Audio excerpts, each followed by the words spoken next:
everyone. Glad you're here today.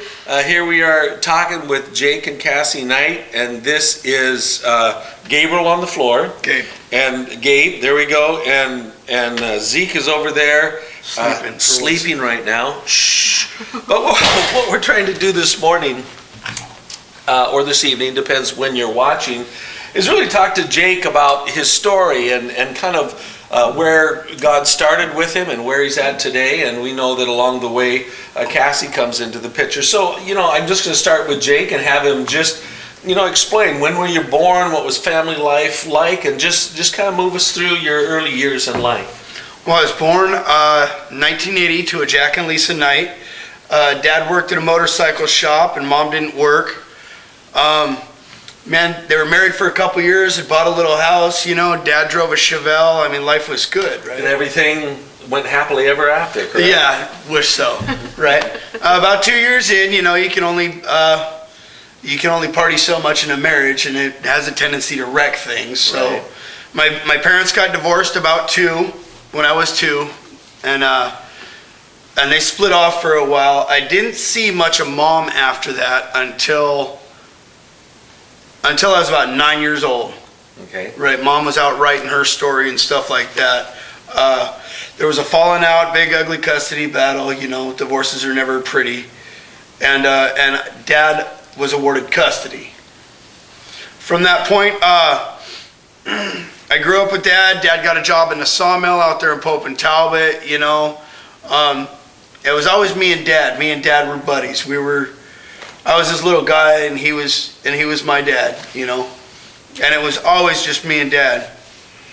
Around the time I was 8, my dad married a waitress, and my little brother Alex was born. So they were together about 5 or 6 years. They ended up getting a divorce. Shortly after that, I think I was about 11 or 12 years old, was when I was first introduced to drugs and alcohol, and that's when it clicked on that there had always been drugs in my life. I just figured that everybody's parents did them. Right, that was the normal for you. Right, everybody did them, And so when I found out, up until this point when I had first started going to school, they'd enrolled me in a Christian school. Okay. That was probably my first introduction to God, and it was all that I had ever known. I had always known that there was God there. Grandma had always done a good job of telling me about God and stuff. And the Christian school reinforced that. We had a Bible class. We learned all the stories in the Old Testament, stuff like that, Right. So I figured everybody believed in God too. There you go. We do drugs, we believe in God. That's just how life is, yeah, right? Everything flows together so good like that, doesn't it? So I did that. Well, my stepmom had convinced Dad that, it was a waste of money for me to be in a in a Christian school. My grades weren't doing so good. Believe it or not, I was kind of a hyperactive kid. Really? Yeah, believe it or not. Wow. So my ADD and stuff like that, it wouldn't let me sit down long enough to pay attention, and I'm sure it was horrible for my teachers. If any of you are watching, I'm sorry. I remember my first time in a public school. After my dad and that stepmom had divorced, I started making friends in my neighborhood, and they all went to the public school. This is you were about 11 years old. Yeah, about 11. Seventh grades. Okay. Right? And I started hanging out with the wrong crowd. They introduced me to pot, and we would hang out. A couple of them were latchkey kids. We would hang out and drink at their parents' houses and stuff when they weren't home. That's when I realized that as long as I stole Dad's pot and gave it to my friends, I had all the friends I could ever want. Right? So that went on for a while, dude. Well, Dad married this other wife, and she was sober. That was probably the last time I've ever seen my dad sober. It was always me and Dad. Now all of a sudden I'm a problem, because I'm skating with my friends, I'm doing all kinds of drugs, skipping school, I just don't care, and so she convinces Dad that it's time for me to go, right? And you were how old? Right about now, it's Mother's Day, 1994. Okay. I moved in with my mom. Okay, about 14 then. About 14 years old, right? My mom had started sobering up in like 89, right? It took her a couple years to figure it out, but when I moved in with her sister had gone to treatment, so she had all of her kids, her sister's kids all in this little one-bedroom shack. Oh my goodness. Right? And I remember this house because the windows would rattle when the washing machine would go. Sweet. You know? The rules of Mom's house are real easy. You know, you don't do drugs, you go to school, you're in the door by 10. Right. Fair. That doesn't sound like bad rules at all. Right. I can't seem to follow rules. Right? Now at this point in Mom's life, she's trying to work at Dairy Queen, work at a Taco Bell, and support all these kids in this little house. So she's really working hard to try to make this work. To try and stay sober, right. She's doing everything that she can, right? One Christmas, I remember, she didn't know where where Christmas was coming from. You know, she would pay the bills by color. You know, when the orange and the red notices showed up, then she'd pay that bill that month, you know? And I remember that's about the time my first introduction with a food stamp was. Right. Because I had never seen a food stamp before this. I remember standing out in front of the Safeway store. She sent me down for milk. And I looked at this thing in my hand, and I couldn't walk through the door. You know, I thought everybody was going to look at me, you know. It took me probably 15, 20 minutes to get over that, go into the store and actually get the milk. Right. You know, but I was more afraid of Mom than I was anybody in that Safeway store. Isn't that true? That was true for me too, yeah. So I can't follow the rules of Mom's house. I'm still drinking and doing drugs and stuff like that. Well, she kicks me out. I'm going to back up a little bit. When I was 4 years old, I got in a car accident with Dad, and I received a settlement, right? About $30,000. They put that into a trust fund to mature when I turned 18, right? So I get kicked out of Mom's house. I'm like 17 or 18. She's like, look, you can't follow the rules. You can't be here. You know, it's not fair to me or my family. So that wife that Dad had married that convinced him to kick me out came to work, kissed him, told him she loved him, went home, cleaned out all the money, the guns, the silver bullion, the bank accounts, and split. Right? My dad's picker is busted. So Dad moves in with my Uncle Paul. Right? Now, Uncle Paul was this mean old drunken Minnesota boy who had got mixed up in crack cocaine. He started my dad smoking crack. Right about the same time, I had to move out from Mom's, and so I called Dad up, and I moved into this house with him. Now, all of a sudden, it's open for me to party with everybody.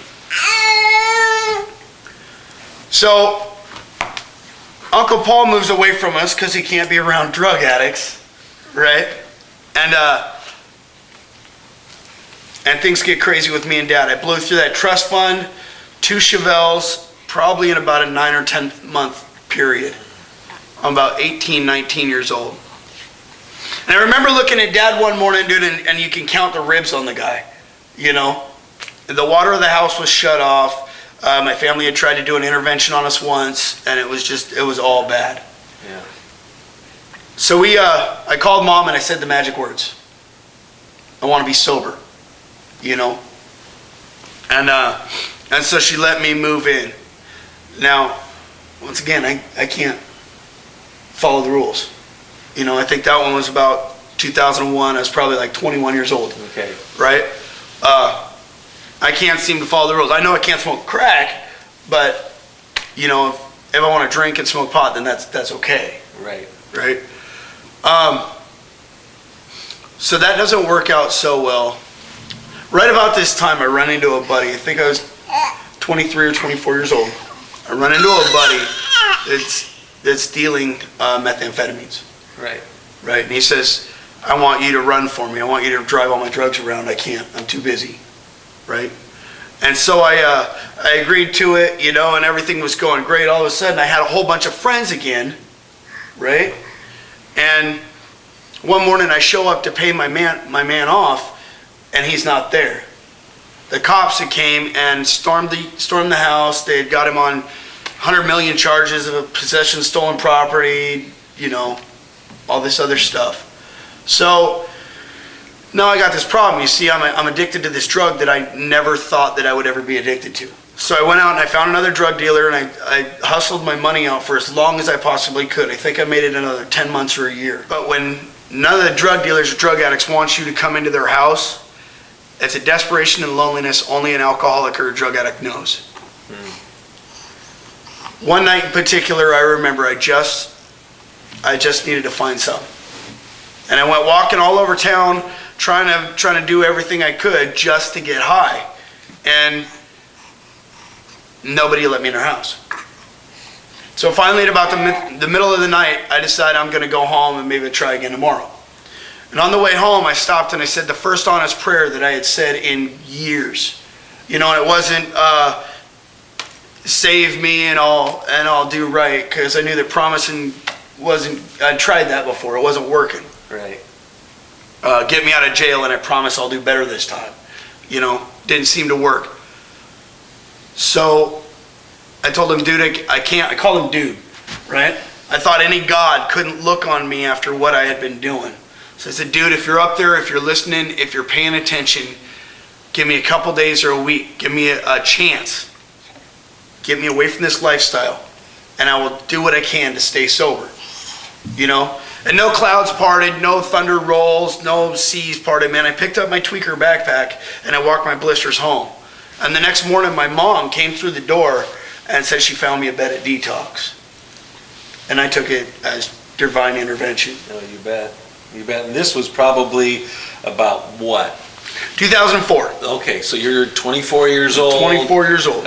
Here, you've grown up in a lifestyle that, honestly, it was pretty normal. You thought everybody was this way, but you come to that point where the big crash happens. Luckily, your mom, who you know, at this time is on the straight and narrow, and there's an opportunity. So what did you do with this opportunity? Man, you know, I grabbed a hold of it with both hands. You know, I jumped in, I got real high on my pink cloud. I was going to be a sobriety soldier. I was going to be one of the ones that just stays sober forever. You know, I remember talking to God, you know, because I knew that I needed to have God in my sobriety if I was going to stay sober. Right. I mean, you went to Christian school, so the foundation was there. It was there. I knew that there was God, and I knew directly. It was like God reached down and grabbed a hold of me when I went to treatment.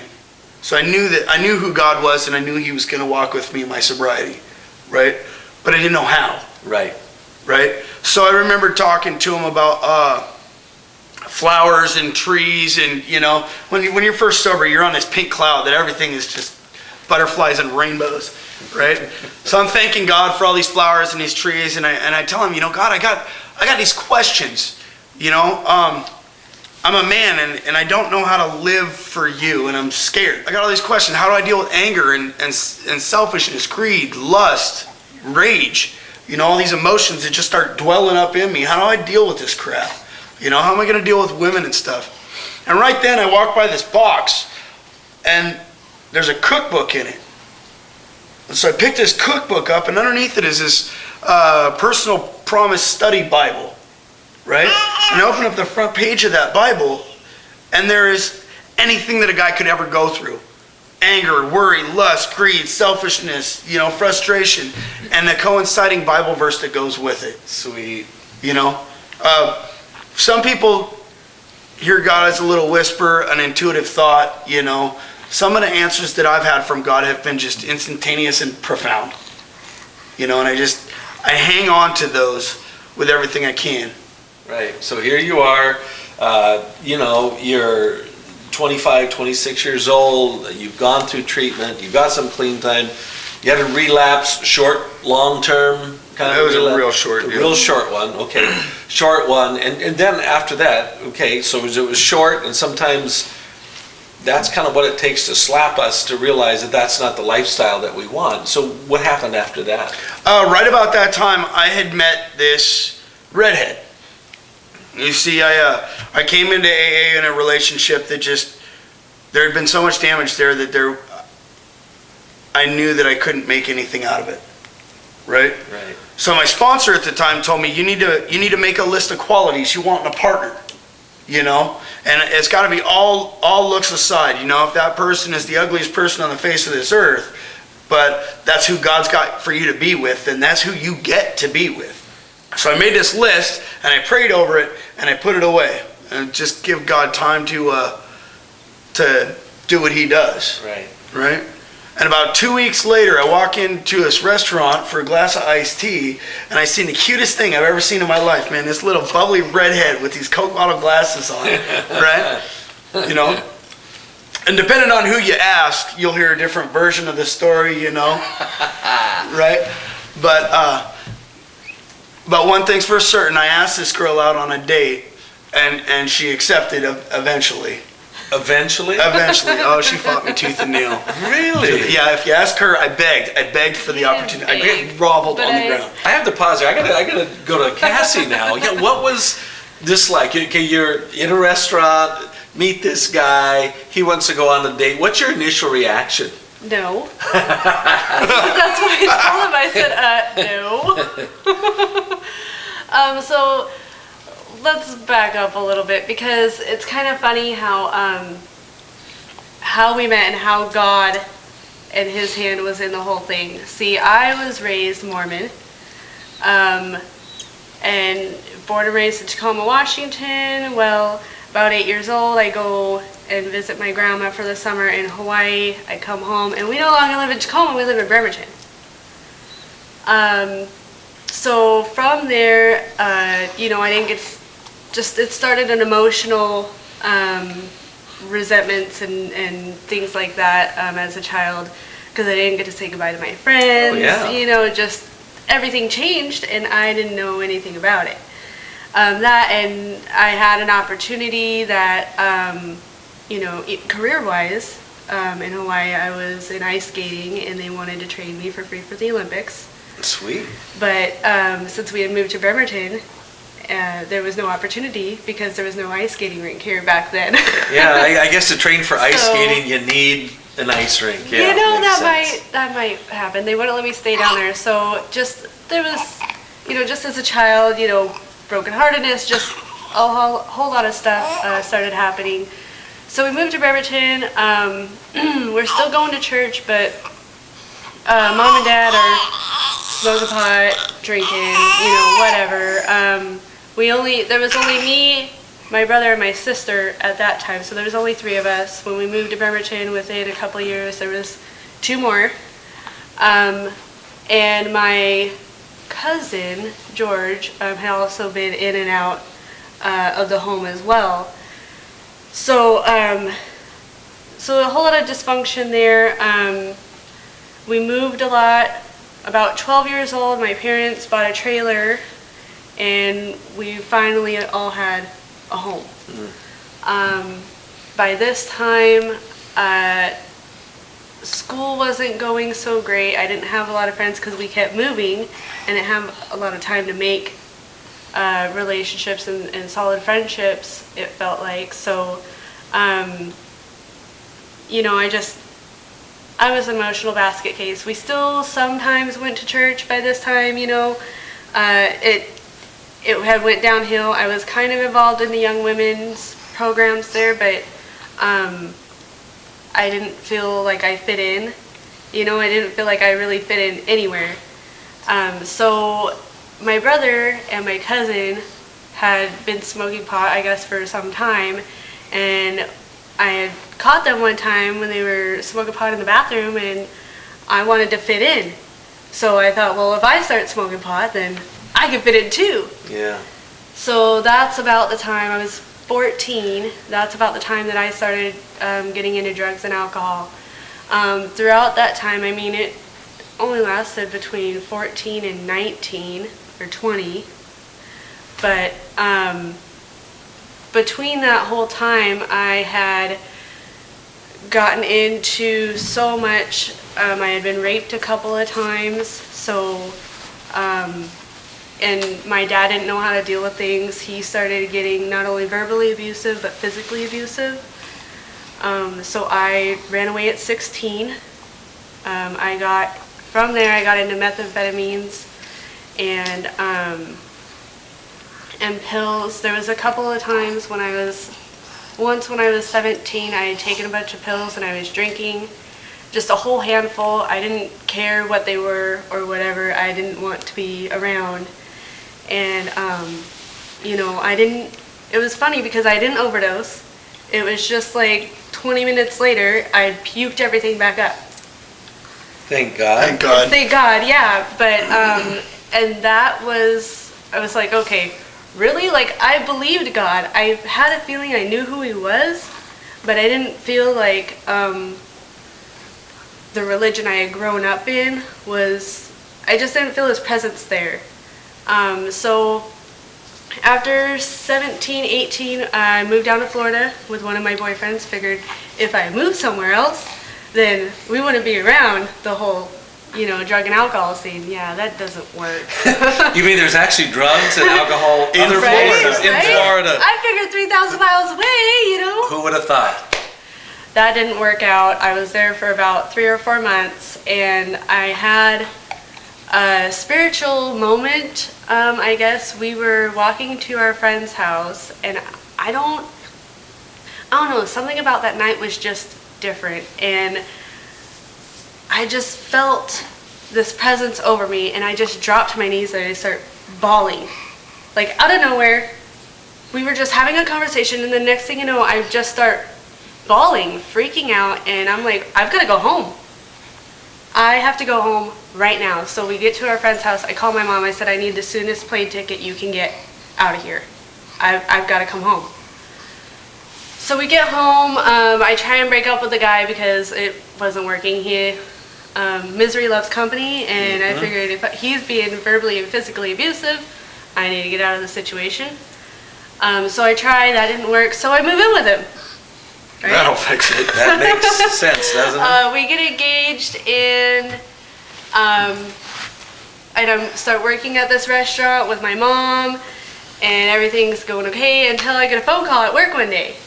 And the cops had come and raided the house. Apparently he had a warrant for his arrest for almost 2 years that I didn't know about. So they take him to jail, and they take my youngest brother and sister, Penny and Josh, to my mom's house because I couldn't go get them. I didn't have a car. Right? So I took that because from that spiritual time in Florida, I had been praying. I was like, okay, God, what is going on? I know that you don't want me in this lifestyle. I know it's not right. Help me to get out of it. And so when that happened, I took that as my big door. So I got out of that relationship, and I kept praying, God, help me to find people who liked me for me and who didn't drink or use, didn't want, because in the drug and alcohol realm, they just want what you have, it's not about you. Right. So I start working at this restaurant, and I get this guy who comes in, and I ask him where he wants to sit, and he asks me why I'm so happy. Because I'm like, oh, how you doing today? Where do you want to sit? And it's a beautiful July, sunny, it's gorgeous outside. I've been working a double. I was exhausted, but it's the end of my shift, so I get to go home soon. Yes. So he comes in, and I'm just bubbly, and he's like, why are you so happy working at this place? And I say, well, he's like, what, are you married? Are you engaged? What's going on? I said, are you kidding me? I just got rid of him. Like, magic words. Like, this time it had been a month or two getting out of the relationship, and I was getting in my own place. I was buying my own car. I was working on my license. Like, I was working on me for a change, and it just felt awesome. So he says, I want a date. I said no. He heard single, and what you were saying was, I'm done with this for a right, while. I don't want anything for a while. I don't want a relationship. So I told him no, and I sit him down, and he says, well, I think we got off to the wrong foot. I'm Jake. So we introduce each other, and I mean, there was plenty of guys that were asking me to go on a date with him and everything else, and I just kept telling him no, and my mom started bugging me. But with Jake, I got butterflies. It wasn't like, all the other guys that just come in there and, oh, hey, I want to date, whatever. There was something different. So I figure if I give him my phone number and we talk, that would be a good start. So I write down my number, and I come back, and he's like, so here's my number, maybe we should talk for a little while. I said, oh, well, I wrote down mine too. So we exchanged numbers, and he's like, so Wednesday, 8 o'clock, we can go to a movie, right? I said, no. But it was like every time because I'm finishing up my shift and I'm cleaning tables and trying to get things together so I can go home. But it was every time I passed by, he'd look or he'd say something or, until he's like, hey, can I get some more iced tea? So I go back over there and he's like, so what time are you off? I'm like, in about 10 minutes. He's like, oh, really? He's like, how are you getting home? I said, walking, because I live downtown. It wasn't too far. And he's like, oh, so I can give you a ride, right? No. This strange guy is asking me to give me a ride phone home. number. Now wants to give me a ride. Right. I'm like, no. He's like, really? I'm not a creep. I'm just a nice guy trying to help a girl out. I'm like, okay, like I haven't heard that line before, right? Good job for being original. Yeah. All the lines in the world. That's what I come up with. Yeah. So he's like, really, I just want to give you a ride home. Like, I'm not trying to be creepy. Thinking, okay, well, my friend's going to show up at 9:30, 10 o'clock. We got Silverdale Rockin' Bowl. So if anything does happen, somebody will know. Right? So I let him give me a ride home. I was like, okay, you can give me a ride home. He's like, great, let me go clean out my car. I'm like, okay.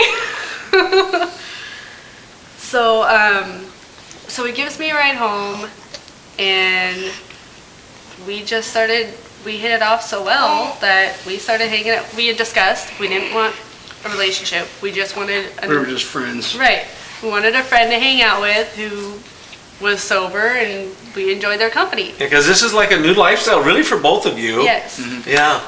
Yeah, because I was trying to kind of be sober at the time. Like, I didn't know about AA or anything like that until he had brought me to the rooms, and it was just funny because after hearing people and what they said, I was like, wow, I can relate to that. I can relate to that.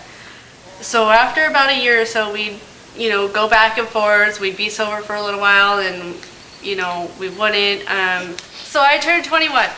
21, we're out on this date, and he orders a carafe of wine.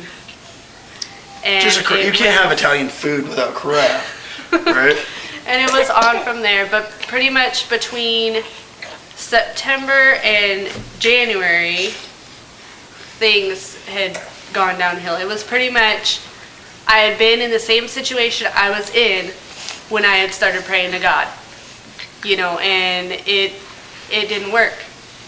So I guess you did delay it before we started drinking again, really heavily. So yeah, he delayed it. He got cold feet, tells me in June, our wedding was supposed to be in August. Luckily, I hadn't printed the invitations yet, that he wasn't ready. Naturally, I cried, freaked out. Are you kidding me? It's 2 months before we're supposed to get married, and you want to tell me that you don't want to do this? But my parents had also been going through a divorce after 21 years of marriage. And I thought, they had been together 3 weeks, got married, did this life together. They pretty much were staying together for the kids. I didn't want to marry somebody that had any doubt. Yeah. That was going to resent me or have any regrets later. Like, to me, marriage was meant for life. You don't go into a marriage with divorce an option. And that's one thing that we had talked about. We were engaged for almost 2 years before we got married. So by this time we were engaged for about a year. And I told him, I don't want, I was heartbroken about it, but I don't want you to go into this marriage doubting or having any sort of, hidden questions or anything. I want you to know for sure that I'm the one you want to marry, because I don't want to get divorced. Divorces are, like you said, ugly, nasty, never fun, and I don't want to do it. Yeah. So that's what we had talked about. So 21 comes around, we start drinking again. By January, or December really, we had taken a trip to Hawaii and ruined the whole trip because we were drinking, pretty much. My mom went with us on that trip, by the way. She was sober, she had to stay in a condo with us, and I was drunk and obnoxious the whole time. We were fighting, and like I said, it had been the same situation I was in with the other guy before I started praying. So we got married. So I told him, no, it had gotten so bad one night we were on our way home and I'm in tears, we're trying to do this sober life, but he didn't, it was still like really fresh for us, and I couldn't deal with it anymore. I tell him, we get sober or we need to break up because this isn't working. Right.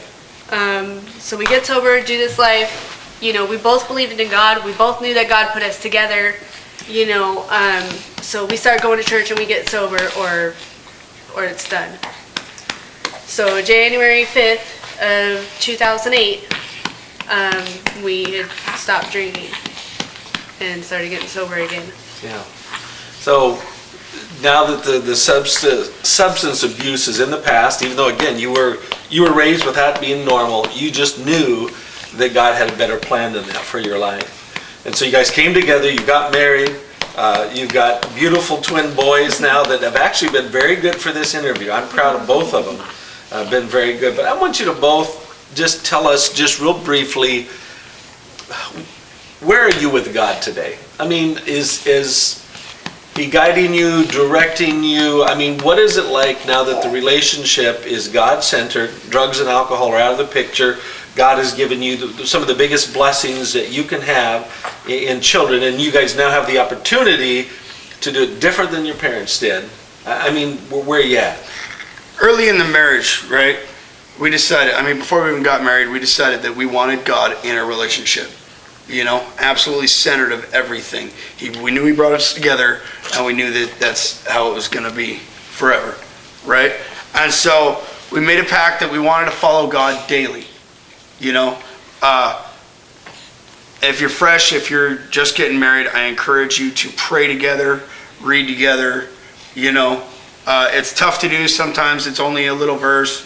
There are times where we're fighting, and she said, "Well, you need to pray." And that's the last thing in the world I want to hear. Of course, right? Of course. But she's right. That's right. And so we do our best to read every day. We do our best to talk a lot, to communicate, to pray. These things are huge. Yeah. One of the mottos that I kept hearing coming to church and being involved in the program is families that pray together stay together. Yes.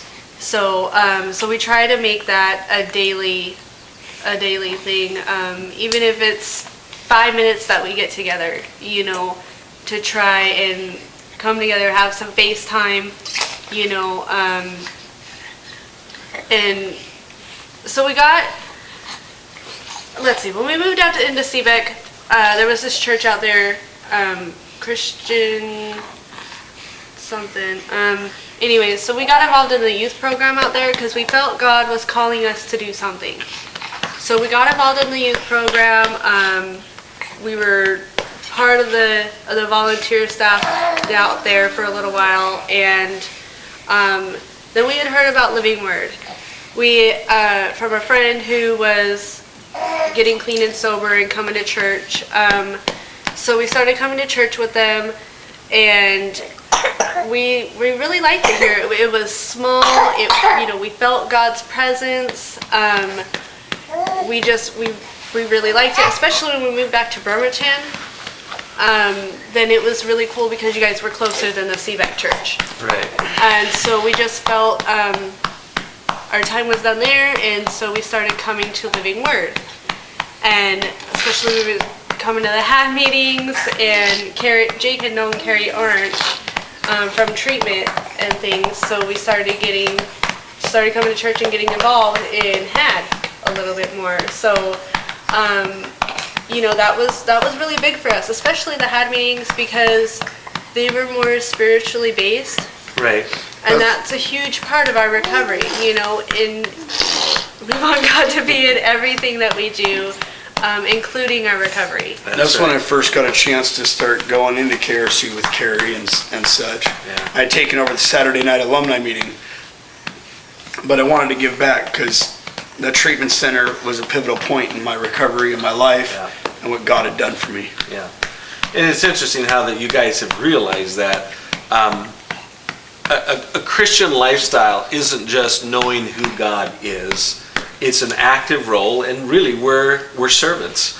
And so to take a part in that, and your story is one that will help people, because it's like you guys have been through tough times, and even together you've probably been through tough times, but by relying upon God and looking to God, He's been your strength. And while I'm sure if we talk to you even more, we'll find out that you're not perfect. But at the same time, it's not about perfection, but it's just great to see a young family that can be a role model now. You've been there, you've made the mistakes, and you can be an encouragement to other people who are struggling in the same way. And so I just want to say, thanks to Jake and Cassie for talking with us and sharing their story. Obviously, we could have talked for another hour easily, and we've greatly condensed this. But you know what? Part of the great exchange is that God wants us to take all that stuff in our life, our backgrounds, and what's happened to us, and really wants us to give it to Him, because He has better things in store, things that He already paid for with the cross. He's got a lifestyle that can be just absolutely glorious if we take the time to listen and to serve Him. So thanks, Jake and Cassie, for your story, and God bless.